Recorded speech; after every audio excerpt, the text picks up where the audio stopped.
All right, welcome to week 3. So now that you have read the Articles of Confederation and the Constitution and Federalist 21, I want to know, who was the first president of the United States?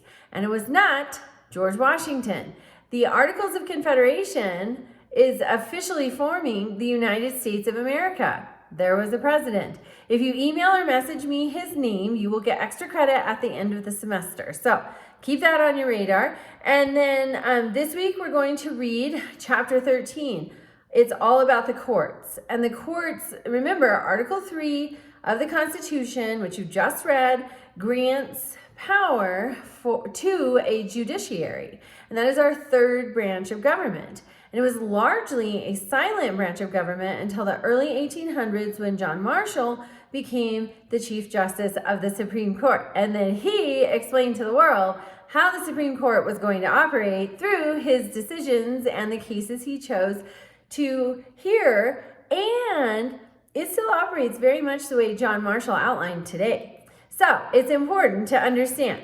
You're going to read chapter 13. You're going to answer questions 26, 28, and 30 with at least 3 complete sentences each.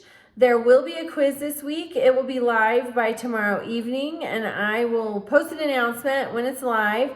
And just examples of how the court matters. So after the Civil War, we had the Civil War amendments granting equal protection to everybody.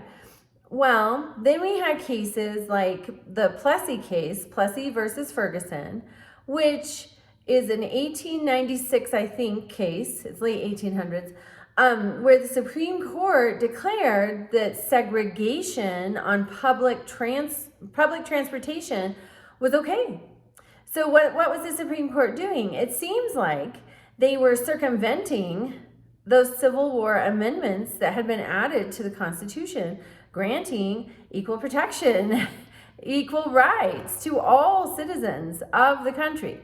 So the court, sometimes in their interpretation, is supposed to interpret everything in a manner that comports with the Constitution. It's not supposed to supersede it or to circumvent it, but it very much did. And then in 1952, it was from 1896 until 1952 when we had Brown versus Board of Education that we started to finally see the court interpreting the Constitution as it's most logically interpreted, which would be that segregation is not equal. So the court is powerful. The court can drive law, and law drives public policy.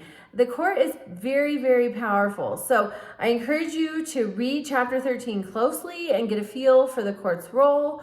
And then remember to please email me or message me the name of the first president of the United States under the Articles of Confederation. All right, reach out to me with questions. Thank you. Bye.